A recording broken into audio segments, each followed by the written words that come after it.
This code snippet imports essential libraries for financial data analysis, including those for data retrieval, manipulation, statistical analysis, visualization, technical analysis, Excel output, and data time handling. It utilizes the following libraries and modules: 1. Stats models, regression, rolling used for performing rolling window ordinary least squares alls regressions. 2. Pandas data reader, data fetches financial data from online sources, commonly used for retrieving stock price data. 3. Matplotlib, Pyplot enables plotting visualizations like charts and graphs. 4. NumPy provides support for large arrays and mathematical functions. 5. Pandas offers data structures for data manipulation, especially useful for handling structured data. 6.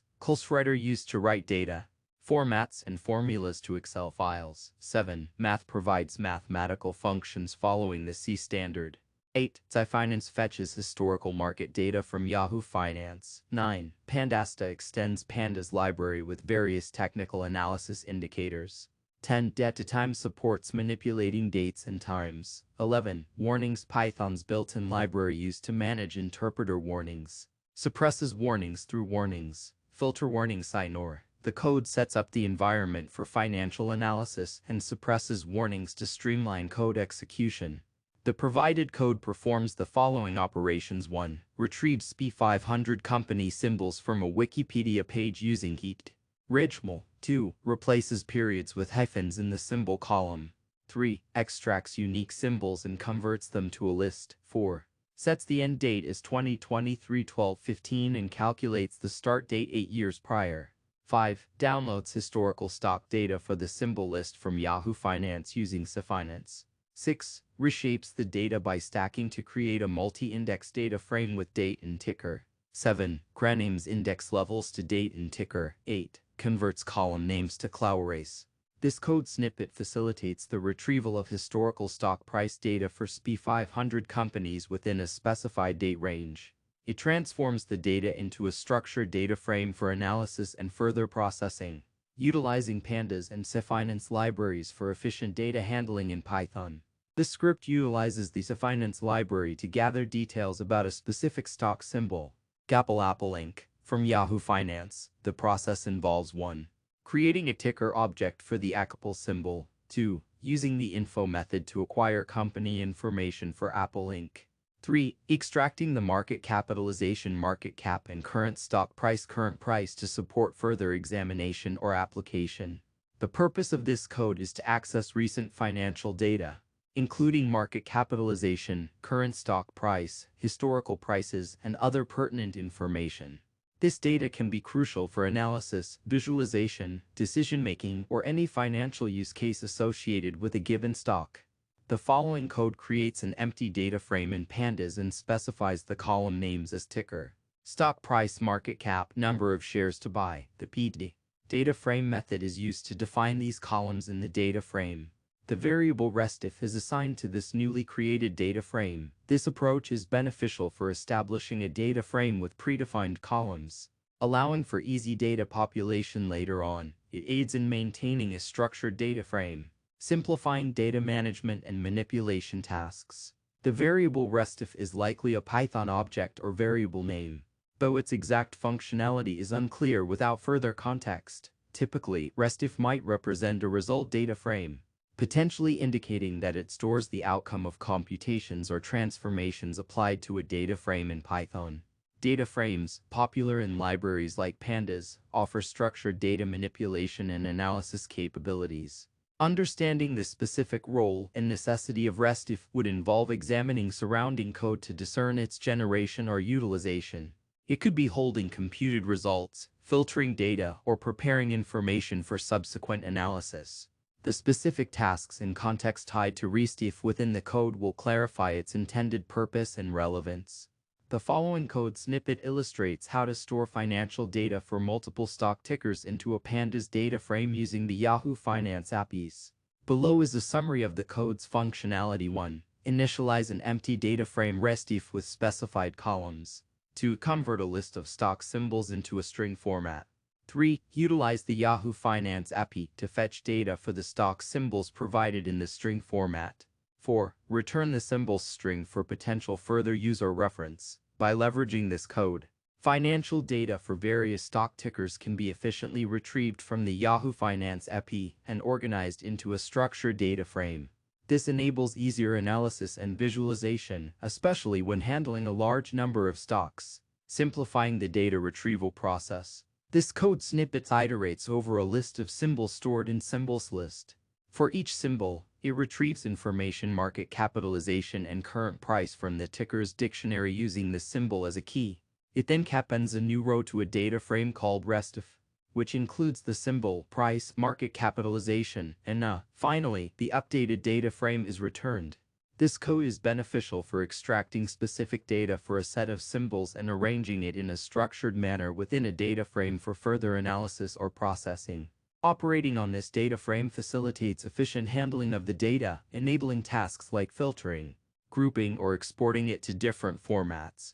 This code prompts the user to input their portfolio size, attempts to convert the input value to a floating point number using the float function, and assigns it to the variable portfolio size to handle possible value error exceptions that may occur if the input cannot be converted to a float. The code includes a try except block if the conversion fails, indicating that the user did not enter a valid numerical value. A message is printed out prompting the user to enter an integer. This code is crucial for ensuring user input is in the correct format, thus reducing the likelihood of errors when processing numerical values, thanks to its effective exception handling. This script is designed to evenly distribute the total value of a portfolio among different stocks by calculating the number of shares to purchase for each stock. Here's an overview of how it works. 1. It sets the total portfolio size to 1,0,0 and calculates the position size by dividing the portfolio size by the total number of stocks in the dataset. 2. It then loops through each stock symbol in the symbols list and computes the number of shares to buy for each stock based on the stock price. This is done by dividing the position size by the stock price retrieved from the restif dataset and rounding down using math floor to obtain the nearest whole number of shares. 3. Finally, it updates the restif dataset with the calculated number of shares for each stock. This piece of code is particularly valuable in quantitative finance and algorithmic trading for efficiently managing and optimizing capital allocation among a variety of stocks in a portfolio.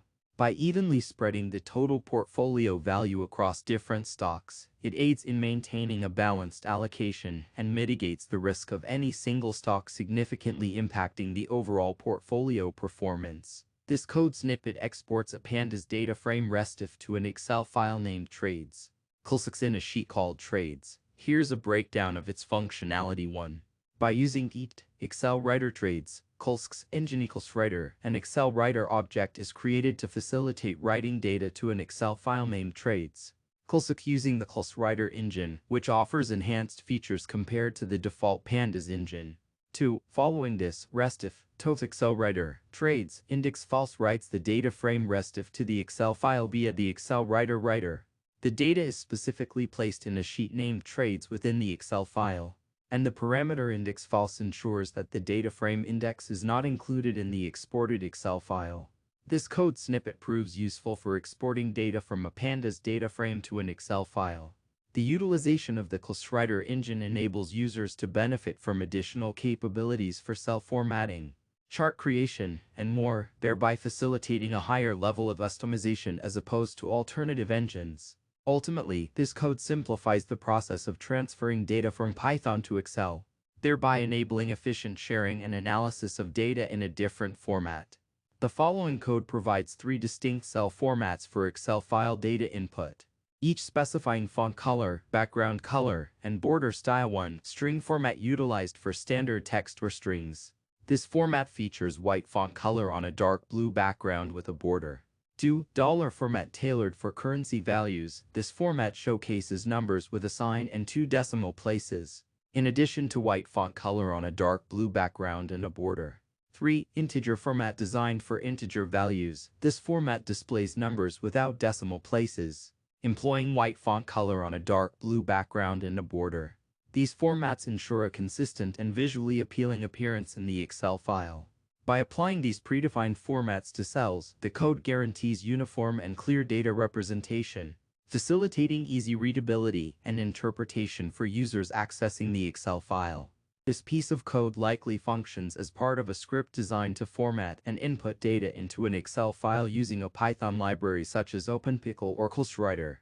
The script seems to be focused on structuring specific headers in the trades sheet of the Excel file, applying different formats to each. For example, the ticker header is formatted with the string format and placed in cell icons. Stock price and market cap are both assigned the dollar format and written to cells bone and cone, respectively. Number of shares to buy is given the integer format and placed in cell done.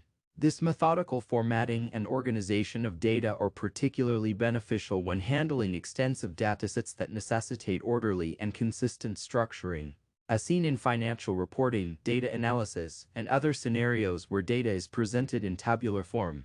This code defines the formatting for columns in a spreadsheet using a dictionary called colformats. Each key in the dictionary represents a column letter, and the corresponding value is a list containing the column name and format to apply. The script then loops through the keys of the colformats dictionary to set the column width and format using the setToLon method on the trades sheet object. It also writes the column name in the first row of the specified column.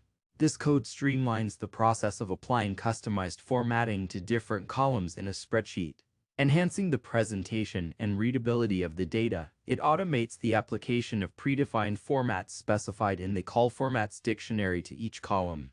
The writer close method is used to properly close a file that has been opened for writing. When you have finished writing to a file and no longer require any further modifications, it is crucial to close the file. By closing the file, you ensure that any buffered data is correctly written to the file.